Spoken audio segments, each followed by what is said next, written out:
সিপাহীজলা চিড়িয়াখানায় আসছে নতুন অতিথি, তাই আগামী 6 ও 7 ফেব্রুয়ারি বন্ধ থাকছে চিড়িয়াখানা। রবিবার এক সাক্ষাৎকারে এই কথা জানালেন অভয়ারণ্যের অধিকর্তা বিশ্বজিৎ দাস। সিপাহীজলা চিড়িয়াখানায় আসছে নতুন অতিথি, তাই আগামী 6 ও 7 ফেব্রুয়ারি চিড়িয়াখানা বন্ধ রাখার সিদ্ধান্ত নিয়েছে বন দপ্তর।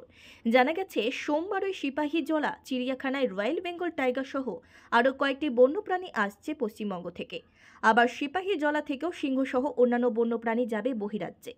তাই দুদিন সিপাহীজলা অভয়ারণ্য বন্ধ থাকবে বলে রবিবার এক সাক্ষাৎকার জানিয়েছেন অভয়ারণ্যের অধিকর্তা বিশ্বজিৎ দাস। উল্লেখ্য, সিপাহীজলা অভয়ারণ্যের অধিকর্তা দায়িত্ব পাওয়ার পর থেকে অভয়ারণ্যকে ঢেলে সাজিয়ে তুলেছে বিশ্বজিৎ বাবু। তার আমলেই অভয়ারণ্যের অভ্যন্তরীণ রাস্তাগুলিতে বসানো হয়েছে পেপার ব্লক। দেশের বিভিন্ন অভয়ারণ্যের সঙ্গে বন্যপ্রাণীর আদান প্রদান সহ বন্যপ্রাণীদের খাবারের গুণগত মান বৃদ্ধিতে সবসময় নজর রেখে চলেছেন তিনি। বন্ধ থাকবে সিপাহীজলা? অ্যাকচুয়ালি আমাদের এখানে আমরা একটা অ্যানিম্যাল এক্সচেঞ্জ প্রোগ্রাম চলছে, এটা আপনার নর্থ বেঙ্গল সাফারির সাথে চলছে। ওটা অলরেডি আমাদের অ্যানিম্যালটা ট্রানজিশনে আছে, আসছে রাস্তাতে। তো অ্যানিম্যাল যখন আসে ওখানে যাতে ক্রাউড না হয়, মব না হয়, কারণ অ্যানিম্যালের অনেক স্ট্রেস হয়।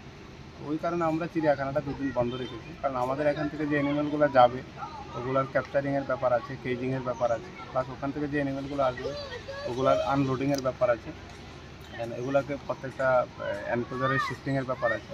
তো এই জিনিসগুলো অ্যাকচুয়ালি সেফলি করতে হয়।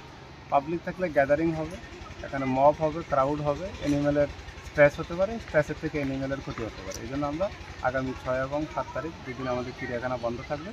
গভর্নমেন্টের কনফারেন্স নিয়ে আমরা এই দুদিন বন্ধ রাখার সিদ্ধান্ত নিয়েছি এবং আমরাও আশা করছি পর্যটকরা আমাদেরকে সহযোগিতা করবেন।